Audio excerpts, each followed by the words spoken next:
Hello and welcome to this Project in a Box video. This is part of our Practical Scrum series, and in this session we're going to be looking at the project backlog. So here we are within our project, built with the Project in a Box Practical Scrum method. This is in our multi-user platform, but it's exactly the same in Community Edition as well, and Personal Edition also.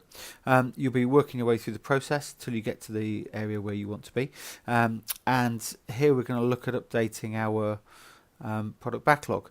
Now, of course, we'll have started the product backlog much earlier in the process, but we're going to be updating it regularly as we go through our sprint cycles, and in particular around the daily scrum. So it's showing us the documents that we need at that point in the process. We might be updating user stories as well, and our project controls documentation, communications, daily scrum notes, etc. We're in our second sprint here.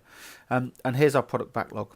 It's in the form of a spreadsheet, and that's of great advantage to most customers because it means you can personalize it yourself if you want to. So version controlling, of course, here I could just click it to view, but I'm going to check it out and work on it, and that means that you can have it so that some users in this multi-user environment can have access to view it, and other people can have access to edit it, and you can choose that. Of course, in Community Edition it's just a single user model, so you'll be able to do everything. So we're just going to check the file out. It's going to bring it down to my machine and open it for me. And like I say, this is laid out in spreadsheet as a spreadsheet tool, and we do that with lots of our sort of customized data entries because it's quick and easy to develop. Most people are very familiar with it, and they have the tools to enable them to edit it. And of course, it means you can personalize it yourself. So this is what we think is a pretty good backlog format, but of course you can personalize it yourself if you want to. So let's just work our way through the steps here. The introduction's got some pretty simple notes about what you're supposed to do roughly on each of the steps here. They're color coded, and in fact they're color coded so that you can see where the data flows between each one. So the first thing we might be doing is building up our backlog stories. We've got space here for around 100, I think. Yeah, 100 or so backlog stories, and you can build them up. And this is obviously the green data entry. And other bits of data are feeding back here from other tabs in the screen. So some things you'll be able to edit here, and other things you won't be able to edit because they're feeding from somewhere else. Many of these things are pick listed so that we can start to standardize the content that we're creating. So we've got a standard pick list for topics, for users, and for roles as well. And in fact, all of those things are coming from the lookups here. So you can come and you can change your lookups if you want to match what you want. So in fact, instead of having sprints 1, 2, 3, you give them names if you wanted to do that.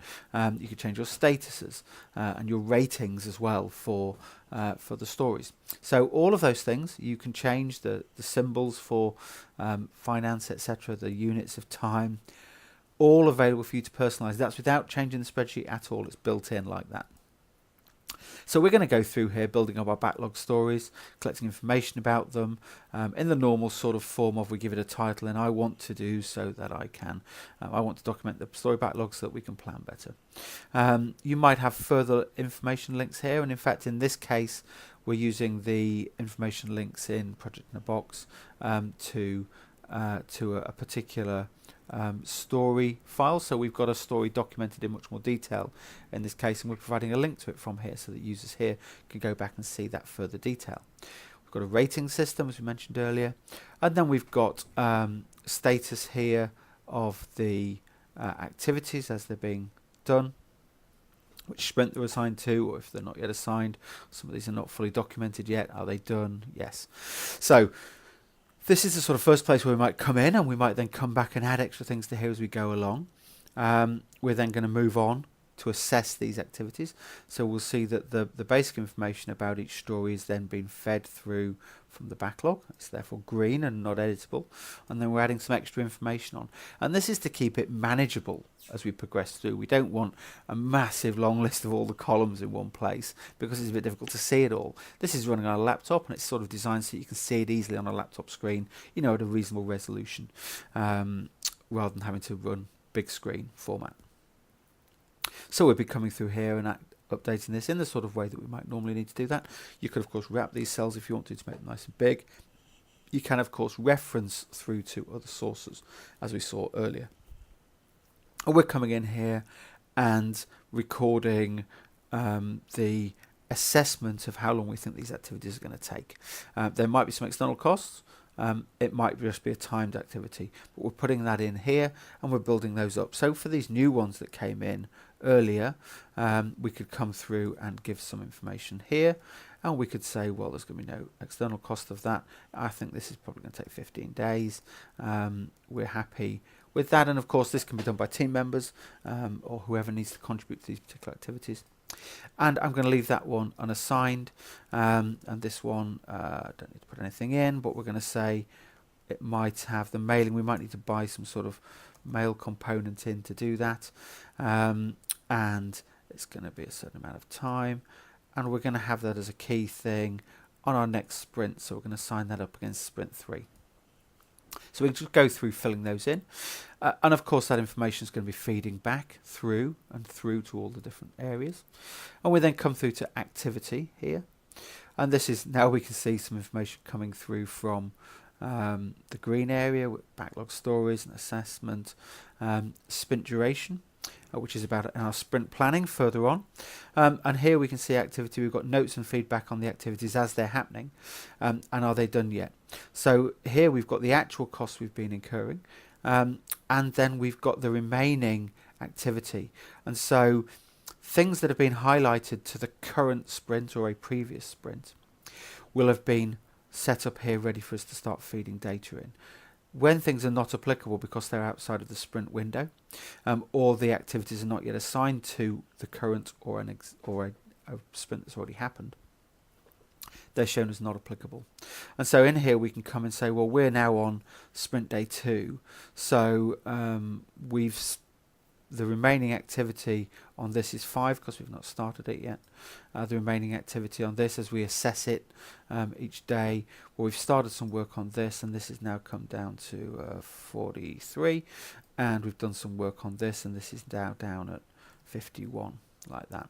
So we work our way through these activities that are going on. We can see the sprint 1 as it happened here was working its way down in a similar fashion through to the end of that sprint activity. That was a 15-day sprint. This one's an 18-day sprint. And in fact, when we come through and look at sprint planning here, we can see that's the case. Sprint 1 has been through its various stages. It's closed out. So it's resourcing levels and the resource activity duration, and also what the number of stories that were addressed and how well they've been documented, have they been done, what the average rating of them was. Are we addressing the most important things early on? And it looks like that at the moment as this is laying out. Sprint 2 is the current sprint, with select which is the current sprint up here from our sprint list. It's planned, it's in action, we've got a larger resources and a more resource days over a slightly longer period here, and again we've got 3 things, 3 stories, 3 of them assessed, none of them completed yet, and we can see that new one we've just put in sprint 3 is sat here waiting for us. So this is building ourselves through this process. Different people will be involved in different parts of it, and of course an important part of this is going to be analysis. And we can see here it's looking at the stories, and we're working our way again down those same sort of areas. The stories, how they're breaking down, which ones are as yet unassigned, and we can see a chart for that here. We've got 5 unassigned over here, most of which are features and some infrastructure. We've got sprint 1, which is complete, sprint 2, which is current, and then sprint 3, which is ready to be done later. And it's working its way through all of that data. Same for the assessment as well, and activity data as that starts to be filled in through here, and the planning for the sprints as well. So it's keeping all those sort of statistics for us. It's running our Burndown chart, which is taken from that activity data that we looked at earlier. So how much is remaining to be done. It knows how many days we've got and how much activity we've got to do, and therefore it can see that we're slightly behind, but that's quite common early on in the sprint cycle, and we're hopefully expecting that to dip down below the line and catch up as we progress. So it's bringing all those stats together for us, and this is enough for us to keep a good track on what's going on in our sprint. Of course, we're going to be doing lots of other design documentation as well. We're going to be storing all that within the system. But this is the sort of main controlling activity, the controlling area where we can monitor performance. Now, if we're just using the simple community edition, and it's a personal user tool, this is going to be the extent of our reporting. But we can take these bits of data and use them elsewhere. We can copy the charts, we can take the statistics, etc., and go and do other things with them if we want to put them into our own reports. And we've got an area here of data which is an unlocked area where you can just copy that data out and go and do other things with it if you want to. And you'll see here in the export area that we're also bringing together the data which we then use in the main system, as we've got it here, to do reporting, etc. So we're bringing a number of key properties back, like the current burn rate, the current target, how far we are as a percentage through the current sprint. It's working out all those things. It's worked out on day 2, etc. So it's working all those things out that we need to know, and also bringing the charts back that we're going to use in our reporting. So all I have to do is save and close that, and I can then check it back in. It will then be loaded back into the system, and I'll be able to sort of close that down, check it back in. This is the sort of document actually we might work on 2 or 3 times a day, because we might do sort of updates like that during our daily scrum. We might then be adding and documenting some new requirements, going through planning the next sprint, etc., or thinking about how that's going to be structured, and then we might come back and do again another sort of review exercise. So it might be updated many times a day. And of course we've got all the version history of it here, so we can go back and look at it earlier if we want to. Like I say, this is going to be feeding into our reporting as well, but we might have a look at that in another session from the main system. But like I say, the community edition works in exactly the same way. You're going to have all that same documentation laid out for you, placeholders for all the things that you're going to be needing. You know, earlier in the process we were here in sprint planning, and we had a different sort of set of things. So we had our planning meeting, we were collecting documentation about that, and again there we would have been using the product backlog again, and the controls as well, of course, to lay out that plan in a bit more detail through that planning exercise. Okay, I hope you found that interesting and useful. The Practical Scrum method is going to be launched very soon for you to use yourself. It's going to be completely free across all of our platforms, so you'll be able to use that as much as you want. And as I say, because this tool is in Excel, you can, of course, if you've already got one that you're using yourself, a daily backlog, you can put your own one in, and if you haven't, you can modify hours if you'd like to make it a little bit different. But I hope you'll find that that's a good logical flow, and it takes you through the critical parts of what you need to do in a daily backlog. Thank you very much.